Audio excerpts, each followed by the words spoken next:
Hello and welcome to this new video. In the world of investments, startups and innovation, new ideas and new projects are born every day along with new promises. But where there is a potential, danger often lurks. Today I tell you a true story, a story that hit close to home and unfortunately could happen to anyone. We are talking about a financial scam. The word scam has uncertain origins but has been used since the early 60s of the past century. It is likely derives from scamp, meaning rough or scoundrel, perhaps from scheme, meaning a deceptive plan. Either way, the concept is clear.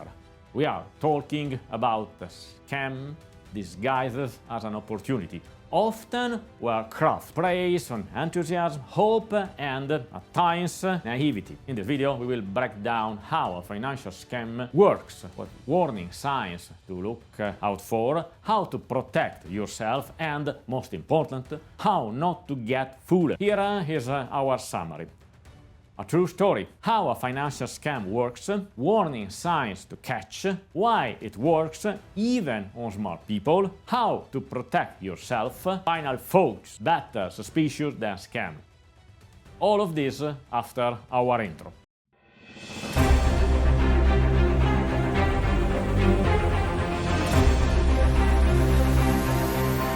So let's start with a true story. A client of mine, founder of a startup I've been supporting for some time, receives an email.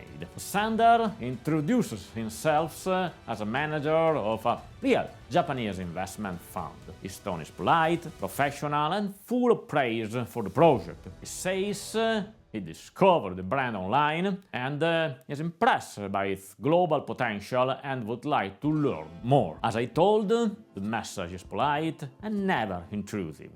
Within a few lines, my client feels like she's found the right person at the right time. And after a few exchanges, the man declares he's ready to invest, but asks her to confirm the request amount so that he can discuss it within the board. To appear more credible, he attaches a copy of his passport and health insurance card. And that's when three red flags immediately go up. First, the supposed Japanese manager has no LinkedIn profile, so there is no way to verify whether he actually works with the fund he claims to represent. The second, he doesn't use a corporate email.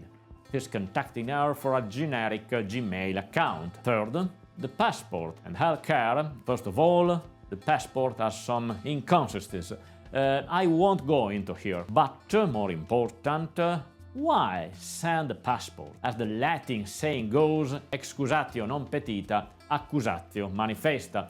An unprompted excuse is a clear sign of guilt. So the scammer, because that's what he is, tries to justify himself by saying he is investing personally, not on behalf of the fund, and asks my client to complete discretion. The goal here is crystal clear: isolate the target. But unfortunately for him, my client is anything but naive and forwards the whole conversation to me. After 10 minutes into the analysis, my answer was clear. It's a scam, one of the clever ones. No money requests, at least not right away, but with a clear strategy. Gain trust, isolate, and then strike. Thus, we decide to play along and schedule a video call.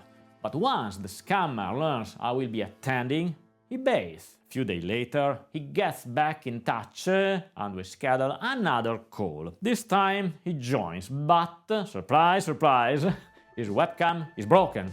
We never see his face. Shortly after the decision to invest, we receive an email full of enthusiasm asking for further details. And that's when the fourth red flag appears. I work for years with investment funds and venture capitalists. And let me tell you, never, and I mean never, do they invest without a clear due diligence process, without digging into the numbers, and without challenging everything: valuation, business model, exit strategy.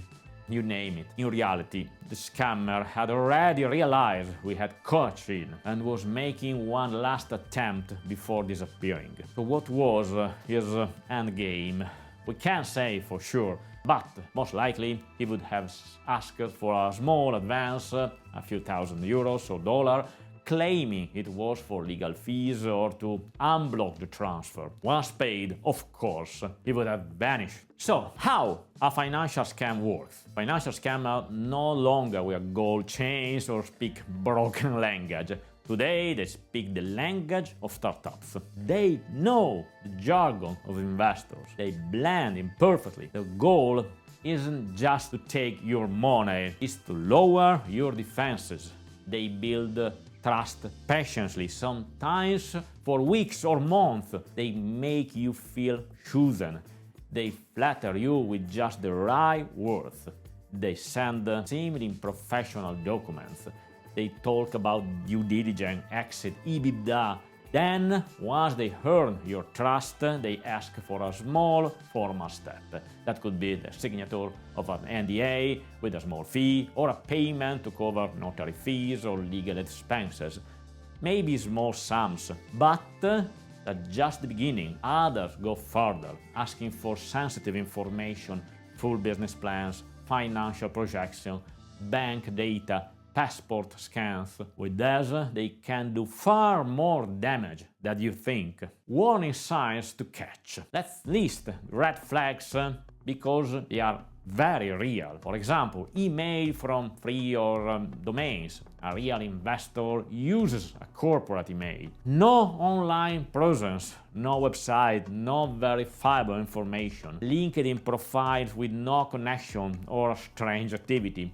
Extreme availability at first, followed by sudden silences and urgent requests. Again, no video calls, never a face, never a voice, just messages, or, like in our case, the old broken camera excuse. Generic documents, pre-made NDAs, letter of intent without logos, no real references. And gentle but constant pressure. The board wants to close the week. I need a confirmation as soon as possible. And the most important one, if something seems too good to be true, it probably isn't true. Why a financial scam works, even on smart people? A financial scam doesn't work because we are stupid. It works because we are human. When we are building something, we often look for funding. Sometimes our burn rate is skyrocketing. And when someone shows enthusiasm, competence and availability, we want to believe this. That's normal, that's human. But scammers know this, and they use the mirror effect. They tell you exactly what you want to hear. They speak your language. They use words that feel familiar. And above all, they ask for nothing suspicious at first. So now, in which way we can protect ourselves? The golden rule is don't isolate yourself. Talk to your family, your friends, or consult a professional. Client, as I said, is a very capable entrepreneur. She realized she was getting emotionally involved and asked for a more objective point of view. So you don't need fancy software or private investigators.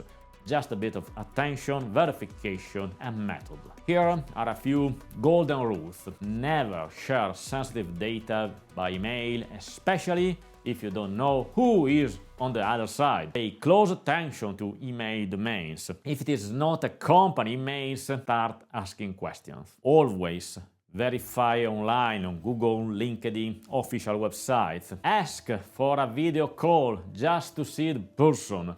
Real investors won't refuse. Don't click on suspicious links or download unknown attachments. Check the documents.